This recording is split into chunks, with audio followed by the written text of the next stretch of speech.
আমাদের মাননীয় সদস্য কোহেলি কুদ্দুস 308 মহিলা আসন 8 আপনার নির্ধারিত সময় 7 মিনিট।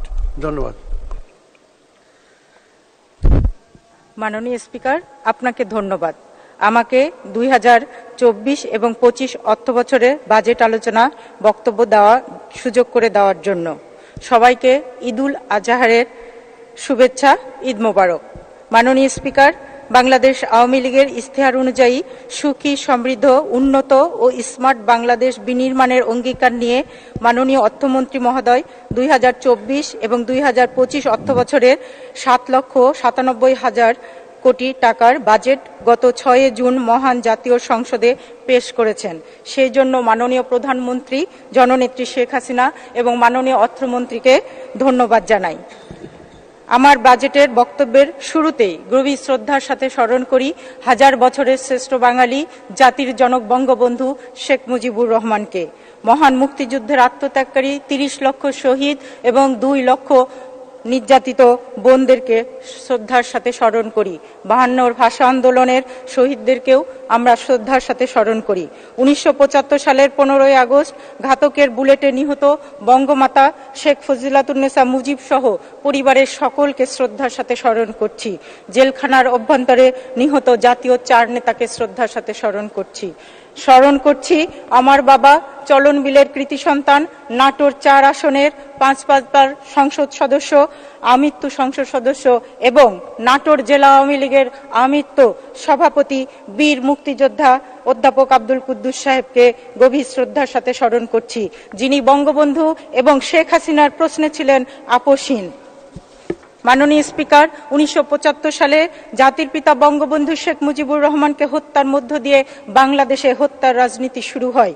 পৃথিবীর ইতিহাসে বহু রাজনৈতিক হত্যাকাণ্ড ঘটেছে, কিন্তু বাংলাদেশের মতো বর্বরোচিত হত্যাকাণ্ড কোনো দেশেই হয়নি। ইন্দোনেশিয়ার জাতির পিতা সুকর্ণ, ভারতের জাতির পিতা মহাত্মা গান্ধী, মিয়ানমারের জাতির পিতা মেজর জেনারেল আসাংকে হত্যা করা হলেও তাদের পরিবারের কোনো সদস্যকে হত্যা করা হয়েছিল না। শুধুমাত্র বাংলাদেশের জাতির পিতা বঙ্গবন্ধু শেখ মুজিবুর রহমানকে সপরিবারে হত্যা করা হয়। অনেকেই বলে এটি একটি রাজনৈতিক হত্যাকাণ্ড। আসলে এটি শুধু রাজনৈতিক হত্যাকাণ্ড না, এটি জাতিকে ধ্বংস করার জন্যই হত্যাকাণ্ড। এটি বাঙালি জাতির সত্তাকে ধ্বংস করার পরিকল্পনা ছিল এবং বাংলাদেশকে পাকিস্তান বানানোর জন্য একটি চক্রান্ত ছিল। মাননীয় প্রধানমন্ত্রী জননেত্রী শেখ হাসিনাকেও 19 বার হত্যার চেষ্টা করা হয়েছিল। আল্লাহর অশেষ রহমতে ষড়যন্ত্রকারীরা সফল হতে পারেনি। মাননীয় স্পিকার, এত ষড়যন্ত্র করেও বাংলাদেশের অগ্রযাত্রাকে থামানো যায়নি। জননেত্রী শেখ হাসিনার নেতৃত্বে বাংলাদেশ এগিয়ে যাচ্ছে, বাংলাদেশ এগিয়ে যাবে ইনশাল্লাহ। মাননীয় স্পিকার, মাননীয় প্রধানমন্ত্রী জননেত্রী শেখ হাসিনা বাংলাদেশকে 2009-এর ডিজিটাল বাংলাদেশ এবং তারপরে রূপকল্প 21 বাস্তবায়ন করে বর্তমানে স্মার্ট বাংলাদেশে ঘোষণা করেছেন। গত 15 বছরে বাংলাদেশ একটি গতিময়, দ্রুত বর্ধনশীল অর্থনৈতিক দেশ হিসাবে বিশ্বের কাছে মর্যাদা লাভ করেছে। বাংলাদেশ এখন বিশ্বের 33তম বৃহত্তম অর্থনীতির দেশ হিসাবে বিশ্বে স্থান করে নিয়েছে, যা বিশ্বের বুকে রোল মডেল হিসাবে পরিচিত। মাননীয় স্পিকার, বর্তমানে দারিদ্র্যের হার 18.7% এবং অতি দারিদ্র্যের হার 5.6% নেমে এসেছে। মানুষের গড় আয়ু বেড়েছে 74 বছরে।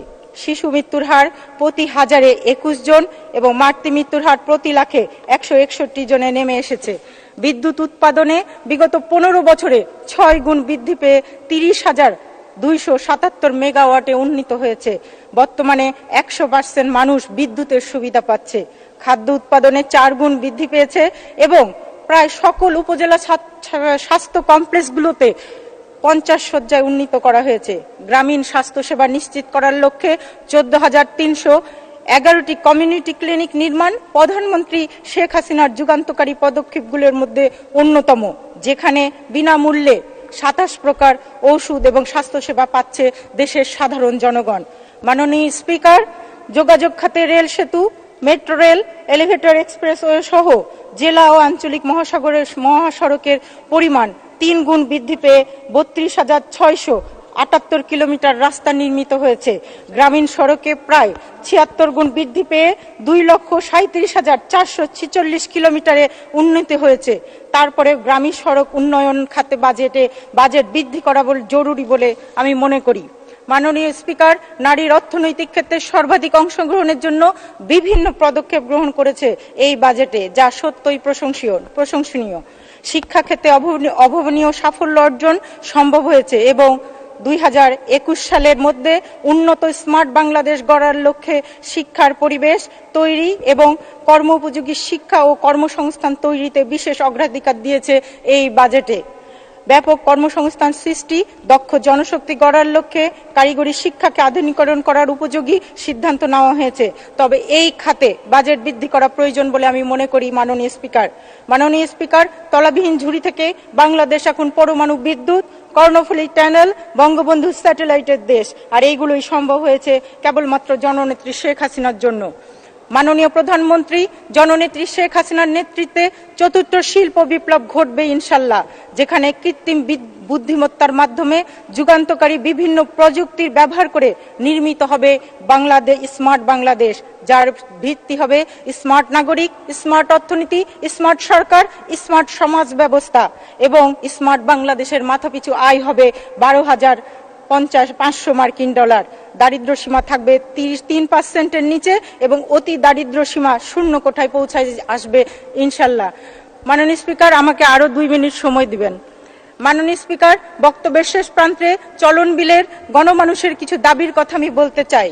সিরাজগঞ্জ জেলার হাটিকুমরুল থেকে নাটোর জেলার বনপাড়া হয়ে সোনা মসজিদ পর্যন্ত প্রস্তাবিত 4 লেন মহাসড়কটি দ্রুত কাজ করা দরকার।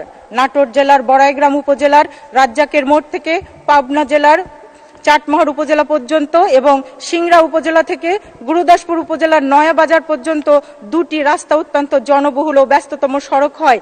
এই রাস্তা দুটিকে আঞ্চলিক মহাসড়কে রূপান্তর করা এখন জনগণের দাবিতে পরিণত হয়েছে। 2 মিনিট বলুন। চলনবিল অঞ্চল একটি কৃষি নির্ভর অঞ্চল। এই অঞ্চলে অ্যাগ্রো বেসড শিল্প কারখানা স্থাপন জরুরি। আমার বাবার স্বপ্ন ছিল চলনবিলের অঞ্চলের সামগ্রিক উন্নয়ন। সেই জন্য তিনি চলনবিল উন্নয়ন প্রকল্প নামে একটি প্রকল্প স্থানীয় সরকার মন্ত্রণালয়ে জমা দিয়েছিলেন।